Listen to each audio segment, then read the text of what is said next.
Dear students and learners, a warm welcome to all of you to my lecture series on this YouTube channel English Mania. Feed the mind, feel the English. I am your digital teacher Professor Hina Kausar, and today's video lecture is all about textual grammar questions from Question Bank of English Class 12 provided by SCRT on 15th March 2021. I have already uploaded a video lecture on non-textual grammar.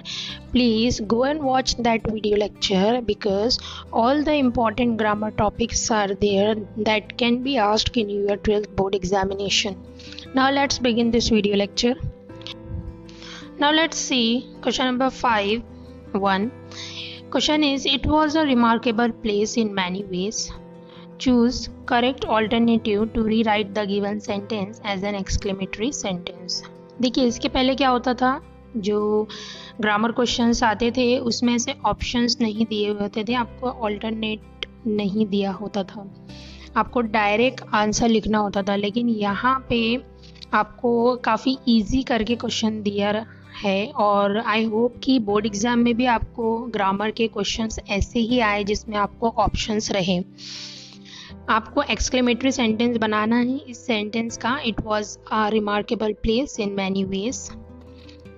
So third is the right answer, third option, what a remarkable place in many ways it was.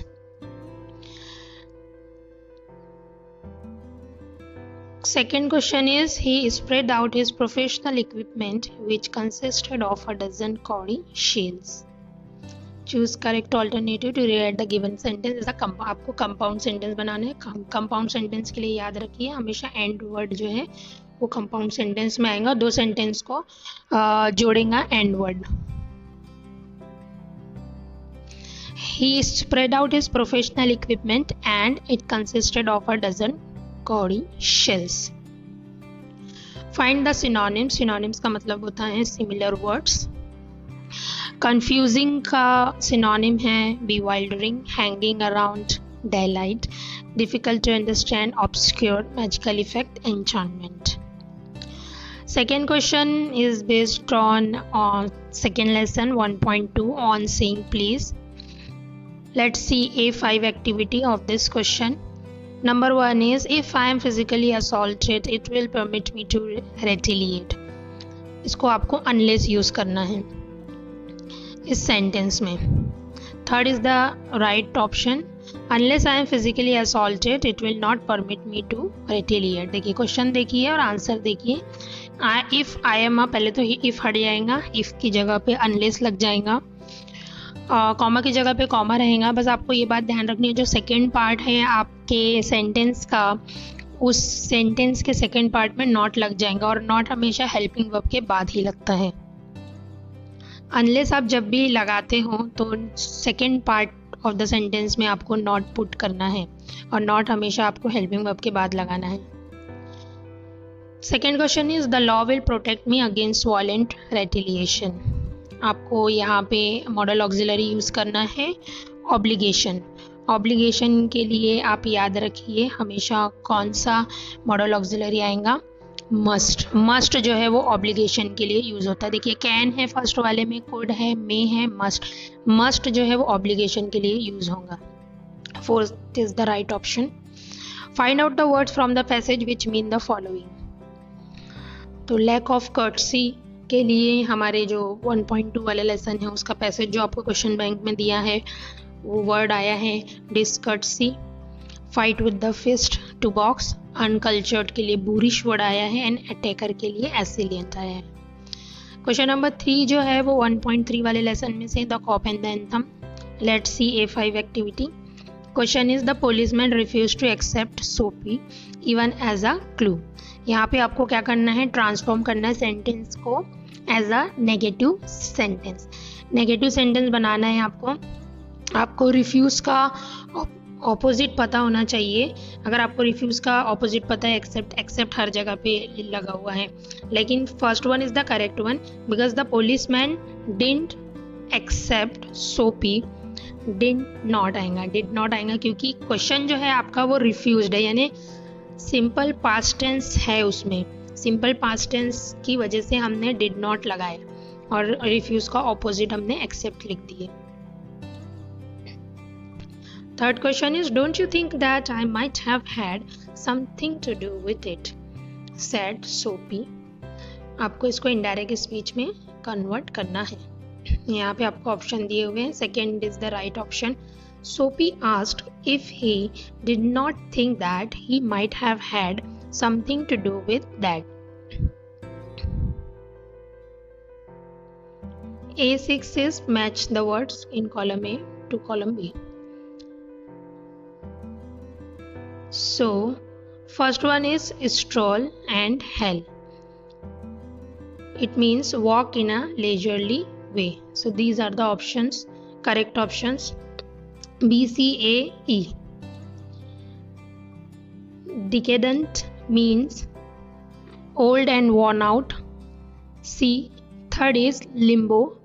Limbo means border place between heaven, and coveted means greatly desired. B, C, A, E. Question number 4 is from the lesson 1.4 Big Data Big Insights. A5 activity is do as directed. Question is, if you have ordered something online, you can track the location of your goods in transit. Choose correct alternative to use after plus ing. ये बात हमेशा याद रखिए कि after के बाद में जो भी वर्ब लगेगा उसमें ing आपको लगाना ही है हमेशा। तो इफ़ की जगह पे हम आफ्टर का यूज़ करेंगे और वर्ब उसमें से देख लेंगे कि कौन सा है और उसमें वर्ब में ing हम लगा देंगे। सो देखिए fourth one is the correct option, after ordering. बाकी के दूसरे सेंटेंस अगर हम पहला ऑल्टरनेटिव देखते हैं आफ्टर यू, देखिए आफ्टर के बाद ing नहीं आया। आफ्टर ऑर्डरिंग, हाँ इसमें ing डेफिनेटली आया है, लेकिन इसमें स्लाइटली जो है वो डिफरेंस है सेकेंड और फोर्थ में। देखिए क्या है कि सेकेंड में लिखा है after ordering something online you can track the location of your goods in transit. Of your नहीं है, फोर्थ वाले में यूअर है और सेकेंड वाले में यूअर नहीं लगा है, जबकि हमारे क्वेश्चन में यूअर गुड्स लगा हुआ है। So fourth is the correct option. Next question is big data analytics is the complex process.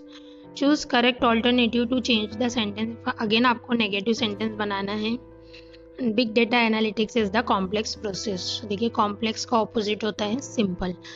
Complex से आप कंपाउंड नहीं ना होते हुए, या फिर आपको लगेगा कि नहीं इजी जो है वो उसका ऑपोजिट होगा, तो इजी भी नहीं होगा क्योंकि इजी जो है वो डिफिकल्ट का ऑपोजिट होगा। Fourth one is the right option, big data analytics is not the simple process.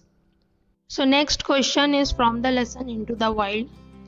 A5 is do as directed. Question is the langur is the most reliable in finding clues in jungle about predators. आपको क्या करना है, इसकी positive degree बनाना है। Positive degree जब भी बनती है तो एज फिर वर्ड और एज आता है, इतना आपको पता होगा। अभी यहाँ पे हम क्या करेंगे, नो अदर से हम स्टार्ट करेंगे। अब नो अदर लंगूर ना होते हुए, लंगूर क्या है, एक एनिमल है, इसलिए हम क्या करेंगे, no other animal in jungle is as reliable as langur. और बाकी क्वेश्चन पूरा जैसा का वैसा, जैसा सेंटेंस है वैसे ही हम यहाँ पे लिख लेंगे। In finding clues about predators in jungle. So A is the correct option. I camouflage the hide. यहाँ पे आपको सिंपल प्रेजेंट टेंस यूज़ करना है, बहुत इजी है। आई कैमोफ्लेक्ट जो है वो सिंपल पास्ट है, आप उसमें से डी हटा दीजिए, वो सिंपल प्रेजेंट बन जाएगा। A is the correct option.